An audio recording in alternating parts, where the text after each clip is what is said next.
Hi everyone. Hi. Okay, it's Matthew here from Fendo Kennels.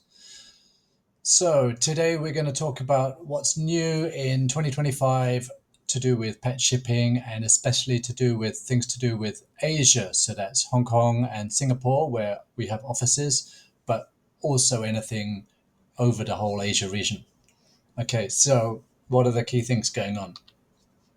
So the first thing, well, we're going to talk about um, news in Hong Kong. We're going to talk about news in Singapore, and we're just going to talk about kind of trends in the region.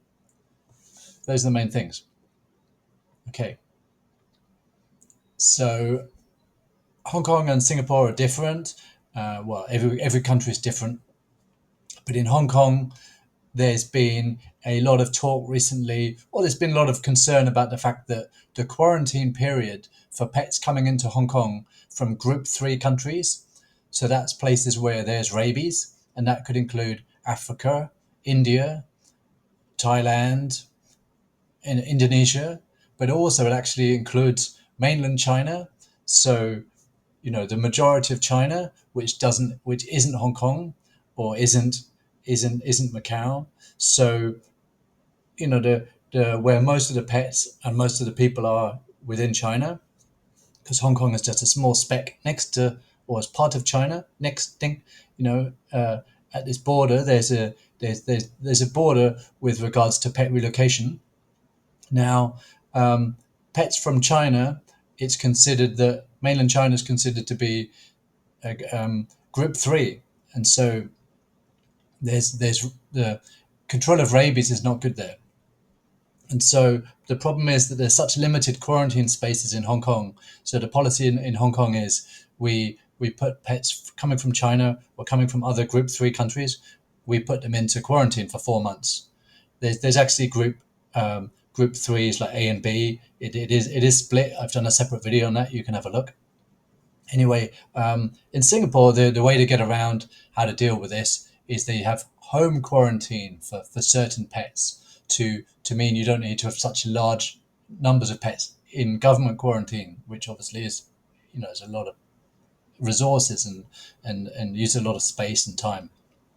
Anyway, the in June the the secretary for the environment was asked about could it be that we could open up, have more flexible with our quarantine arrangements. Do they need to be quite so long? Could they be at home? Anyway, it's pretty much been ruled out. And so if you look on South China Morning Post for some news within June, then you should be able to find these articles. So they said that when pets are quarantined in private residencies, they can come into contact with other pets, with people. They don't think that home quarantine is a good enough response to be trying to maintain the rabies-free status of Hong Kong. So it's a real shame. We have a lot of people coming to Hong Kong, from Shanghai, from Beijing. They're coming here for work. They can't bring their pets with them. It's really sad. We have people obviously who work in the Greater Bay Area. They work in Shenzhen, in some tech company. They want to be able to bring their dog into Hong Kong for the weekend or such like. They can't. There is a 18-month waiting list for the quarantine in Hong Kong, and some steps are being made to improve this, but not a lot. However, it is being done for the right reasons because we don't want to have rabies outbreaks in pets in Hong Kong or in people in Hong Kong. So they're doing for those reasons. We understand. For this is called a zoonosis. These diseases which are transmissible between different pets and animals, but they're also transmissible to people. So when you have cities where there's such high populations of people all living closely together, I guess the rules are more strict. Okay, now another topic is actually the AFCD, the Hong Kong government has allowed a private facility to start doing quarantine, and this is the SPCA, the Society for the Prevention of Cruelty to Animals, and SPCA has a huge facility in Qingyi, and they have a lot of spare space, and so they've they've started having one wing or one area where they're doing cat quarantine. Okay. Now, does it matter? Is this significant? Well, apparently they've added 14 quarantine spaces for cats. 14 is not a huge number, but saying that the number of spaces in Hong Kong for cats anyway was pretty trifling at 34. And so it is a significant add to it. And so hopefully it will bring down the waiting list a little bit. To get a space at SPCA, you have to be a SPCA member. And so if you need assisting with the booking or anything like this, then send us a message. Okay.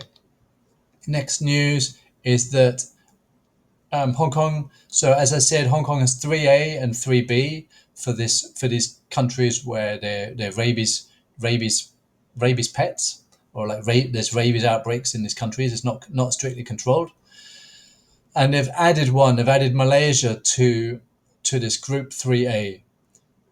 This 3A 3B thing has just started in 2025. These 3A, they only need to be quarantined for 30 days instead of 120 days, but they do have some certain requirements, like they need to have a rabies blood test done. As I mentioned, there's another video I've done on this.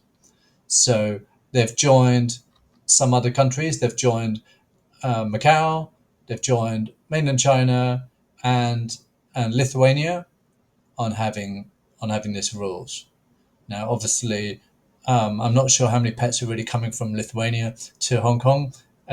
Probably very limited numbers, but the more bilateral arrangements that Hong Kong government can do with other countries, and the more countries that can be moved from group 3B to group 3A, then hopefully, if they suddenly over time they're all mostly group 3A, then it'll be a lot easier because they'll just need 30 days.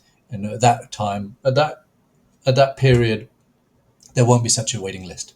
But at the moment, the quarantine is just full of all these pets doing 120 days quarantine, so which is 4 times the length. And so that's why the waiting list is so long, which is not reasonable. In Singapore, the quarantine is there's no waiting list for dogs, and for cats, it's just a few months is much more reasonable, not a year and a half. Yeah. Okay. So just to recap on what's happening in Singapore, this started in January. It's just getting increasingly relevant because there are more people who go away for trips over the summer, and they go to some of these countries like perhaps Switzerland, Japan, and then they return. So, and there's also some people who, they live in one country and then they fly from another country. So they live perhaps in France, and then they fly out of Germany, for example. So it's good to be clear what countries are Schedule 1, which is Schedule 2, which is Schedule 3, and there's different rules and requirements for each. Okay. The particular thing for Schedule 2 is that is proving interesting is that basically, because actually Hong Kong is Schedule 2 as well, and we have a lot of pets traveling from Hong Kong to Singapore and vice versa.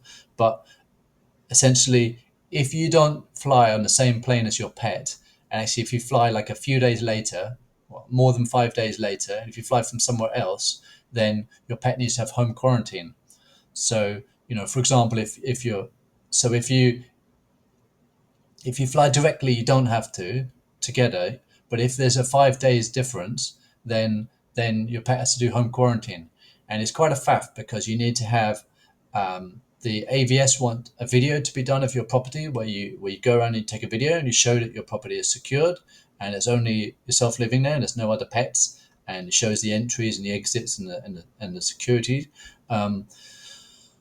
And your dog, if it's a dog, needs to wear a special collar, like a identity collar for tracking purposes.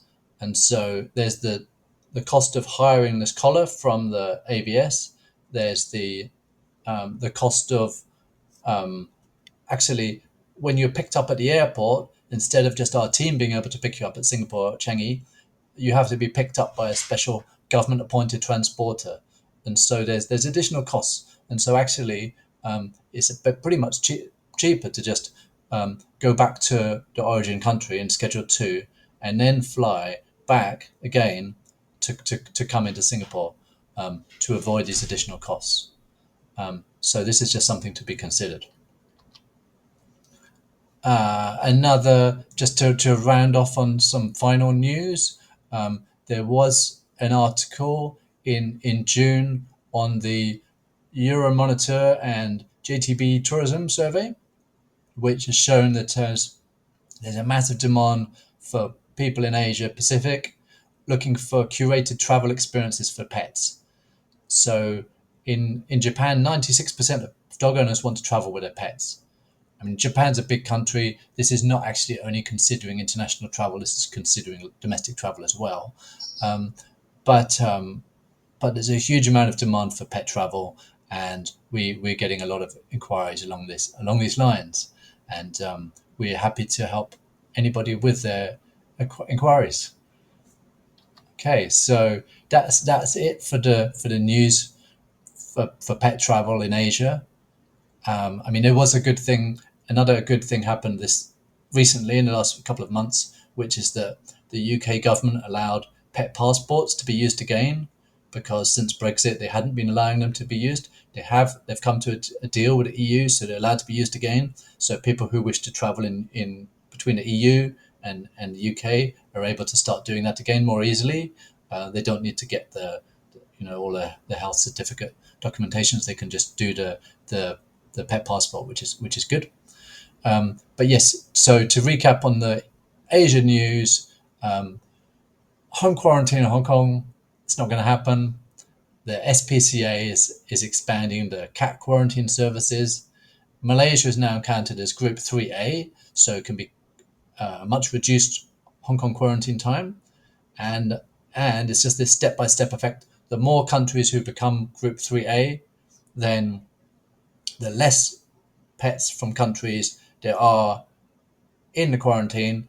So doing the 4 months of the 120 days for the Group 3B, and so then the quarantine time, the waiting time for the quarantine will gradually get reduced down. And yes, I explained a little bit of the details on how to try to avoid this home quarantine in Singapore, which we can assist with, but also we can assist with how not to do it, in obviously the proper specialized official ways. Okay, so I hope that's helpful, and please, if you enjoyed this video, please like it and subscribe, and please comment or message us what other videos you would find helpful. Thanks so much. Bye for now.